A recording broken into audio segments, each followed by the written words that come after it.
This is the next page in your packet, round robin with circles. One thing when finding the surface area of cylinders, there are a couple things that we have to remind ourselves how to do.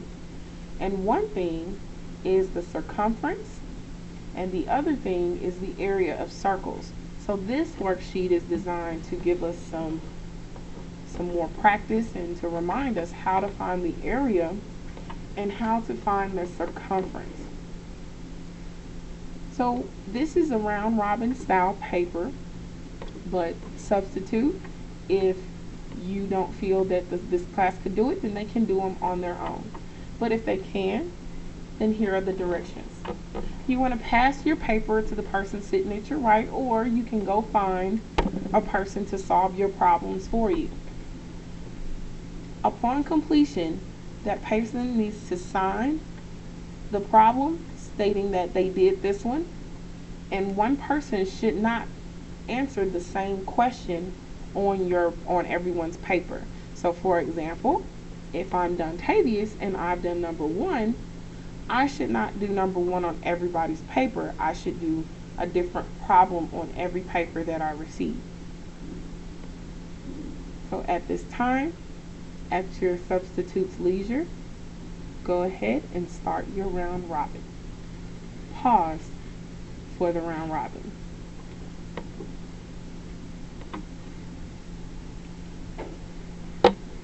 Now class, let's check our work to see what we got correct and what we might need some help on.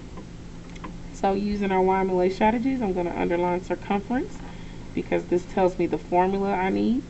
In the problem, I was given the diameter.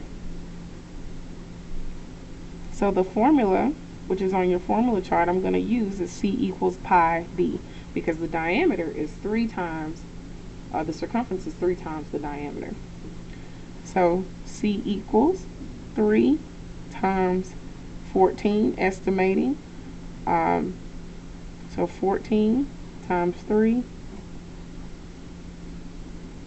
is 42. If you did not estimate,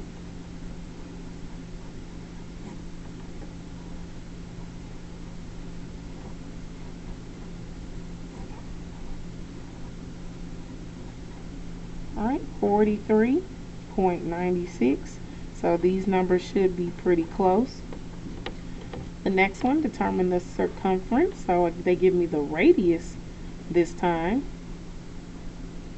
Because they give me the radius, I'm going to use a different formula. C equals 2 pi r, or I could use pi d because I know that the diameter is twice the radius, so that I could use a diameter of 4. So C equals 2 times 3 times the 2, because the radius is 2. We multiply from left to right. 2 times 3 is 6, and times 2 is 12. If you use 3.14, 2 times 2 is 4, and then 4 times 3.14 is 12.56. These two numbers should be very close. Your estimation should always be very close to your actual answer. The next problem, it asks you to determine the area. We know that the area formula is pi r squared.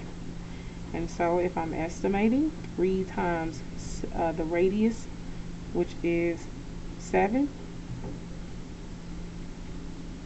and then we're going to square that, the area equals 3 times 49, because PEMDAS, or order of operations, tells us to square the exponent first before we multiply. And then 3 times 49 is 147. So that should be your answer. If you did 3.14 times 49,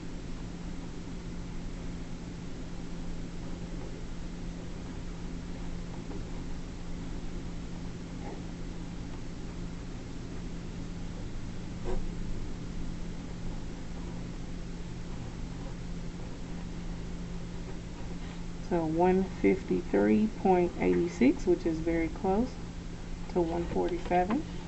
Then the last problem, determine the area. Again, we use pi r squared.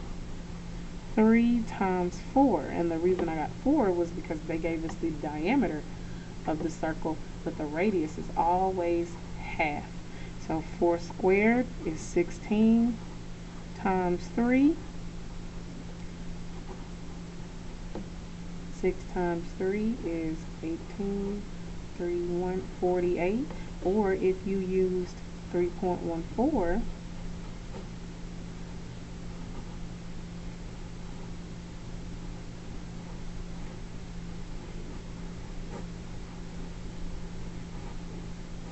$50.24, which is close to 48.